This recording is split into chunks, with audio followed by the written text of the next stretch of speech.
오늘 풍요로 인한 망각이란 제목으로 추수감사절 이 시간 하나님께서 주신 말씀을 함께 묵상하려고 합니다. 하나님은요, 당신의 자녀들에게 좋은 것을 넘치도록 주고 싶어 하시는 정말 선한 하나님이십니다. 당신의 자녀가 풍요로움을 영원토록 누리기를 누구보다도 소망하시는 분이 바로 우리 아버지 하나님이십니다. 그런데 우리가 하나님을 잊어버리면 그 모든 복과 은혜를 누리지 못하게 되는 겁니다. 아버지가 부자예요. 아버지가 부족함이 없이 모든 것을 가지고 있는 분이에요. 그 아버지를 둔 자녀가 그 아버지는 자녀에게 모든 것을 해주고 싶은 것이 당연할 것입니다. 그런데 자녀 입장에서 그 아버지를 잊어버린다? 당신이 내 아버지이신지 아닌지 잘 모르겠습니다 하면서 그 부족함이 없이 모든 것을 가지고 계신 아버지를 잊어버린 자녀에게는 당연히 복과 은혜가 아버지를 통하여서 주시는 복과 은혜를 누리지 못하게 되는 것입니다. 그러므로 우리는 무엇보다 하나님을 잊게 만드는 그 모든 것들을 철저하게 경계해야 되는 겁니다. 하나님은 선한 아버지이십니다. 당신의 자녀들에게 좋은 것을 주기를 간절히 원하시고 풍요롭게 되도록 주님께서 인도하여 주시는 줄 믿습니다. 그 삶을 영원토록 누리기를 누구보다도 소망하는 줄 믿습니다. 과거 우리나라는 전 세계 가운데서 최극빈의 나라였습니다. 최빈국 나라였습니다. 우리의 신앙의 선배들은 우리 장로님이 기도한 대로 하나님 외에는 붙들 게 없어서 그 같은 현실이기에 매우 열정적으로 신앙생활을 했습니다. 낮에는 삶의 자리에 나가서 열심히 땀 흘려 그 어려운 모든 일들을 해나가면서 밤에는 저 우리나라의 산하를 다 뒤집으면서 그 산에 올라가서 정말 통성으로 합심 기도하였던 나라와 민족의 부강을 위하여서 이 나라를 한번 살려달라고 하면서 밤새도록 철야를 하면서 기도하였던 그 신앙의 선배들의 흔적이 여전히 방방곡곡 산악에 그대로 녹아져 있는 것을 우리가 알 수가 있습니다. 그 결과 한국과 또한 한국 교회는 하나님의 은혜로 놀라운 성장과 놀라운 부흥의 은혜를, 부흥의 시대를 경험하게 되었습니다. 그런데 우리나라가 이렇게 빠르게 부강하게 되고 풍요의 시대를 누리다 보니까 하나님의 은혜에 대한 감사와 감격이 약해졌어요. 하나님에 대한 간절함도 찾아보기 힘든 시대가 되었어요. 그래서 안타까운 것은 교회마저도 너무 빨리 그 열정이, 하나님께 대한 열정이 식어가는 것은 아닌가 하는 우려가 있어요. 그러기에 오늘 우리에게 주신 이 말씀을 귀를 기울여야 하는 것입니다. 모든 것이 하나님의 은혜입니다. 하나님께 감사하면서 찬송을 돌리는 우리 성도들 모두가 되시기를 주님의 이름으로 축복합니다. 이 신명기는요, 요단강을 건너기 전 모압 평지에서 마지막 모세가 설교하고 있는 내용이 바로 이 신명기의 말씀입니다. 출애굽 1세대들은 광야에서 다 죽었습니다. 이제 출애굽 2세대들이 이제는 모압 평지에서 모여서 바로 눈앞에 보이는 요단강 그 건너편에 있는 눈에 보이는 그 가나안 땅, 바로 이제는 그 땅을 입성하기에 앞서서 이 모세의 마지막 당부의 설교, 고별 설교가 바로 이 신명기의 내용입니다. 그 노년의 모세가 이스라엘이 하나님께서 가나안 땅을 주시고 그 땅에서 풍요로움을 누릴 것인데 너희들은 결코 잊지 말아야 될 것이 있다.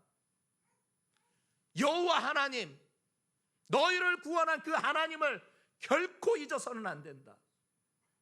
그렇게 강력하게 오늘 본문은 우리에게 말씀하고 있습니다.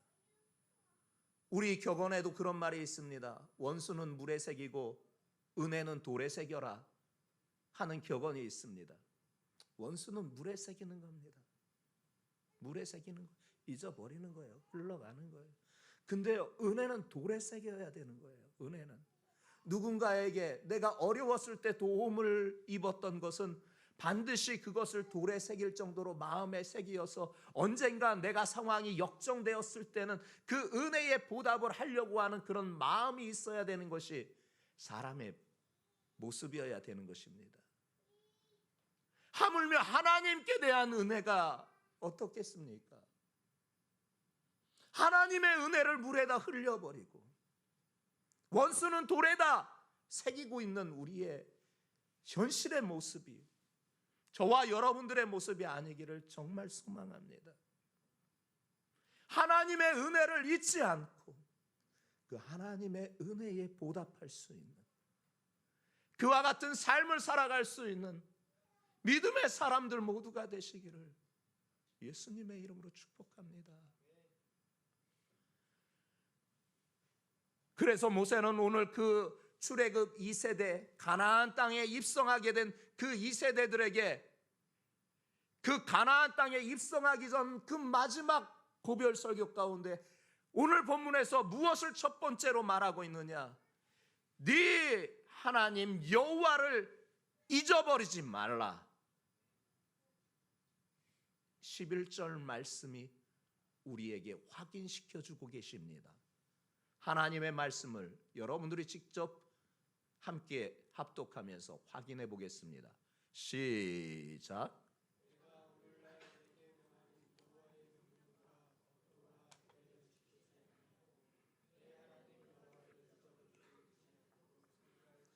네 하나님 여호와를 잊어버리게 되지 않도록 삼가라. 잊어버리지 말라는 것입니다. 120세가 된 노년의 이 모세가 가나안 땅을 목전에 두고 지금까지 하나님께서 인도하여 주신 그 은혜가 직접적인 출애굽의 경험을 하지 못하였지만 광야의 여정 가운데 함께하였던 그 2세대들에게 그 하나님의 은혜를 잊지 마라. 니들 아버지처럼 니들 부모 세대처럼 하나님을 배반하고 배신하지 말고 그 하나님의 구원의 은혜를 잊지 마라. 지금 이 모압 평지에 있고 조금 있으면 건너갈 저 땅 지금까지 인도하신 이가 하나님이시다. 그리고 지금 너희들이 이렇게 있을 수 있는 것도 그분의 은혜다. 그리고 앞서 이제는 가나안 땅에 들어가서 누리게 될 그 영화로움도 풍요로움도 다 하나님의 은혜다. 그 하나님의 은혜를 잊어버리지 마라. 하나님을 잊어버린다라는 게 무슨 의미인지 아십니까?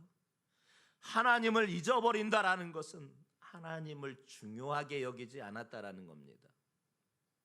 하나님을 소홀히 여겼다라는 겁니다. 하나님을 무시했다라는 겁니다. 이게 하나님을 잊어버린 자의 태도인 겁니다. 하나님을 중요시 여기지 않았기 때문에, 하나님을 소홀히 여겼기 때문에, 하나님을 무시했기 때문에 하나님을 잊어버린 거예요. 모세는 이 여호와 하나님의 은혜를 잊어버리지 않기 위하여서 한 가지 방법을 제안합니다. 그분의 명령과 그분의 법도와 그분의 규례를 너희들 지켜라. 즉 지금까지 구원해 주신 은혜를 베풀어 주신 그 하나님의 말씀에 순종하는 삶을 살아라. 이것이 그분의 은혜를 잊지 아니하는 방법이다. 우리에게 말씀하여 주셨습니다. 성도들이여, 여러분 아버지 하나님의 말씀을 따라 순종의 삶을 사시기 바랍니다. 그 순종의 삶이 나를 구원하신 하나님의 은혜를 잊지 아니하는 것입니다. 그게 부모를 공경하는 자녀의 태도인 것입니다. 이스라엘이 하나님을 잊어버릴 수 있는 상황을 가정합니다. 다음 절에서 그 가정하고 있는 바는 무엇이냐? 가나안 땅에서 풍요로움을 누리게 될 것인데 그 풍요로움 때문에 도리어 하나님을 잊어버리게 될 것을 염려하는 모세의 마음이 담겨져 있습니다. 12절부터 14절 상반절까지 함께 합독하면서 확인하겠습니다. 시작.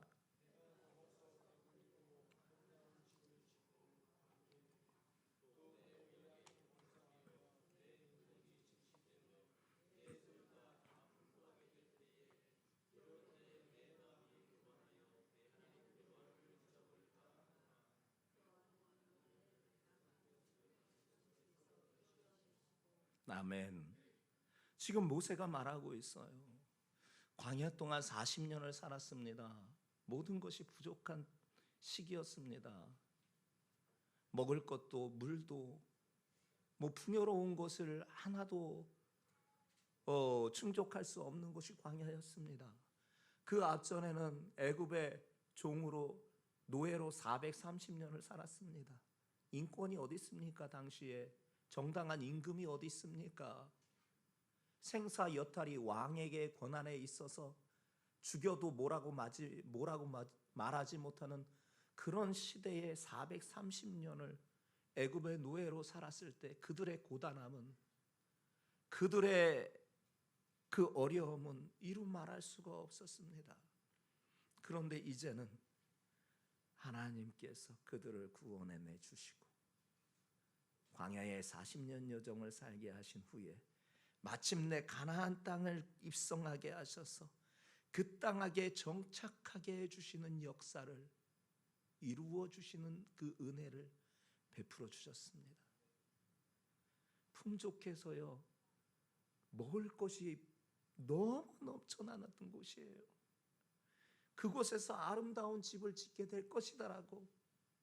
노예가 집이 어디 있습니까? 광야에 살아갈 때 집이 어디 있습니까?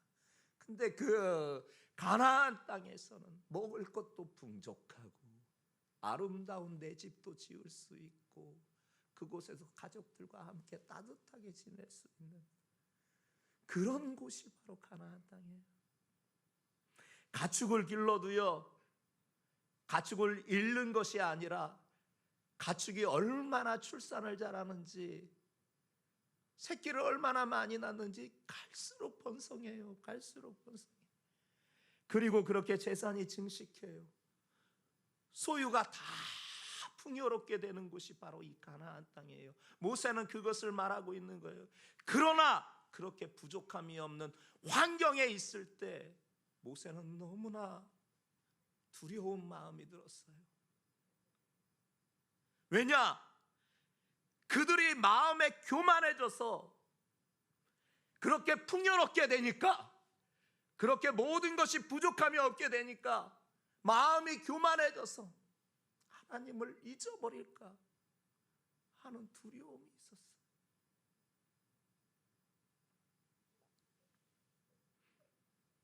그 은혜를 잊어버리면 안 됩니다. 하나님의 은혜를 잊어버리지 않는 이 추수감사절 되시기를 주님의 이름으로 축복합니다. C.S. 루이스라는 사람이 있습니다. 그가 말합니다. 평안한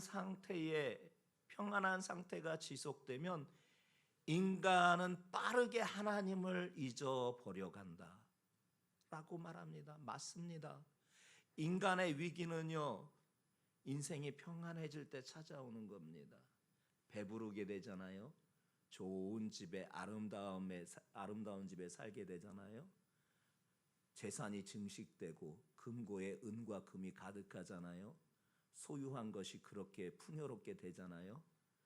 그러면요, 하나님이 주신 복인데, 하나님이 주신 은혜인데요, 잊어버려. 교만해져서. 이게 사람의 죄성이에요. 이게 사람의 본성이에요. 하나님이 주신 것인데, 하나님이 베풀어 주신 은혜인데, 평안한 상태가 지속되고 풍요로움이 계속되니까 그 하나님의 은혜를 잊어버리고 도리어 마음에 교만이 생기는 거예요. 성도들이여, 우리는 하나님께서 많은 것을 주실수록, 삶이 평안해질수록, 문제가 없을수록, 건강할수록 우리의 시선은 늘 우리에게 좋은 것을 주시기를 간절히 소망하면서 그 은혜를 부어주시는 우리 아버지 하나님 앞에 여러분들의 시선이 고정되시기를 주님의 이름으로 축복합니다. 그분의 여러분들의 시선이 고정돼야 되는 거예요. 그리고 과거의 은혜를 잊지 말아야 돼요. 14절부터 16절 말씀하고 있습니다. 함께 합독하겠습니다. 시작.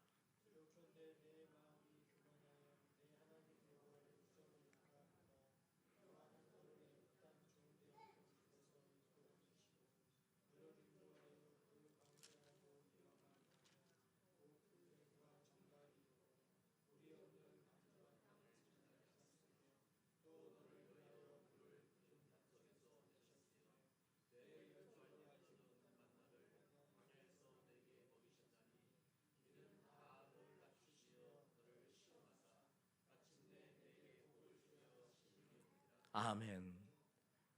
이스라엘이 하나님을 잊어버리면요, 이건 배신이에요. 배반이에요. 이스라엘은 결코 하나님을 잊어서는 안 돼요. 왜냐, 과거에 그 애굽의 종살이 시절 광야의 시절을 경험했잖아요. 이스라엘의 애굽의 노예로 학대를 받으면서 중노동에 시달리면서 그 신음할 때 하나님께서 그들을 구원해 주셨잖아요. 그리고 광야, 불뱀과 정갈이 가득하고 물이 없어서 너무 건조한 그런 땅에서 반석에서 깨셔서 물을 내셔서 물을 공급하신 분이 여호와 하나님 아니십니까? 근데 그 은혜를 잊는단 말입니까? 양식이 없을 때 어땠습니까? 광야에서 하늘에 신령한 떡을 내려주셨습니다. 하늘에 신령한 떡, 만나였습니다. 이 만나를 주신 목적이 두 가지입니다. 이스라엘을 겸손하게 하기 위해서였습니다. 그리고 이스라엘을 시험하기 위해서였습니다. 이러한 훈련과 시험의 목적이 무엇이었느냐? 마침내 네게 복을 주려 하심이었느니라. 아멘. 같이 한번 따라해 보겠습니다. 마침내 네게 복을 주려 하심이었느니라. 이게 우리를 시험하신, 광야에서 만나를 먹게 하시고 시험하시고 훈련시키신 목적이었다라는 거예요.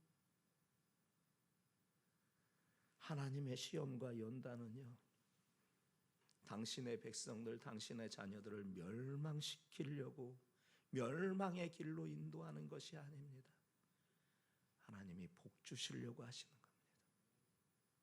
하나님께서 은혜 주시려고 하는 겁니다.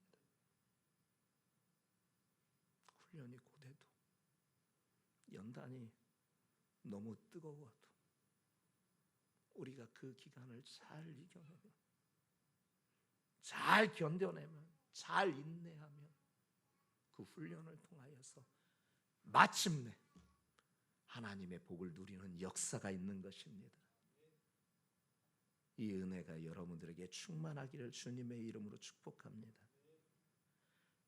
모세가 또 두려웠던 것이 있어요. 그렇게 하나님을 과거에 그렇게 베풀어 주신 은혜를 잊어버리는 것을 그렇게 하나님을 잊어버리는 게 두려웠는데 또 한 가지 두려운 게 있었어요. 17절 말씀까지만 오늘 보겠습니다. 17절입니다. 시작.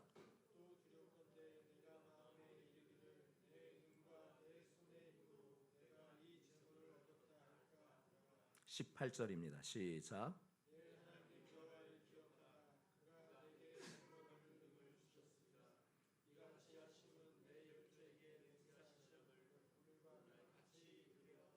아멘. 모세가 무엇이 두려웠습니까? 이스라엘이 가나안 땅에 정착하여 살면 풍요로움을 만끽할 것인데, 그때 혹시 그들이 마음에 이 모든 것은 내 능력과 내 힘으로 내가 이 재물을 얻은 것이다, 이 모든 것은 내 능력과 내 힘으로 내가 이 재물을 얻은 것이다, 그렇게 착각할까 봐 두려웠어요. 자신의 능력과 자신의 힘으로 그 풍요로움을 누리게 된 것이 아니라, 내가 아니라 하나님이 주신 거예요. 하나님의 은혜로 주신 거예요. 이스라엘은 자신의 능력을 과대평가하는 착각에 빠져 이런 말을 할 것을 너무나 이 모세는 두려웠습니다. 여러분, 새초부터 새말까지 여러분들이 1년의 삶 가운데에서 살아왔던 그 모든 순간들이 여러분 능력으로 살아왔습니까? 여러분 힘으로 살았습니까? 여러분들이 열심히 해서 그렇게 재물을 증식하게 되었습니까? 평안한 삶을 누리게 되었습니까? 건강이 유지되었습니까? 모든 건 하나님의 은혜입니다. 내가 한 게 없어요. 다 하나님의 은혜였어요. 하나님의 은혜고요. 하나님의 은혜일 것입니다. 그러니 여러분도 착각에 빠지지 마세요. 내가 한 것이 아니라 주께서 하셨습니다. 다 주님이 이끄셨습니다. 그렇게 우리 성도들 모두가 이 추수감사절에 하나님의 은혜에 감사하면서 그분께 영광을 돌리고 그분께 찬양을 드리는 믿음의 사람들 모두 되시기를 주님의 이름으로 축복합니다. 기도하겠습니다. 전능하신 하나님, 거룩하신 내 아버지요, 주님께서 주신 말씀을 이 추수감사절에 다시 마음에 새기면서 함께 주의 말씀을 깊이 묵상하고 새깁니다. 모든 것이 주님의 은혜였습니다. 모든 것이 주님께서 하셨습니다. 주의 은혜로 충만한 우리 성도들의 삶이 복된 삶인 줄 믿습니다. 그 삶에 주님께서 날마다 역사를 이루어 주셔서 잘 되게 하여 주시고 건강하게 하여 주시고 복과 은혜가 넘쳐나게 하여 주시옵소서. 예수님의 이름으로 기도합니다. 아멘.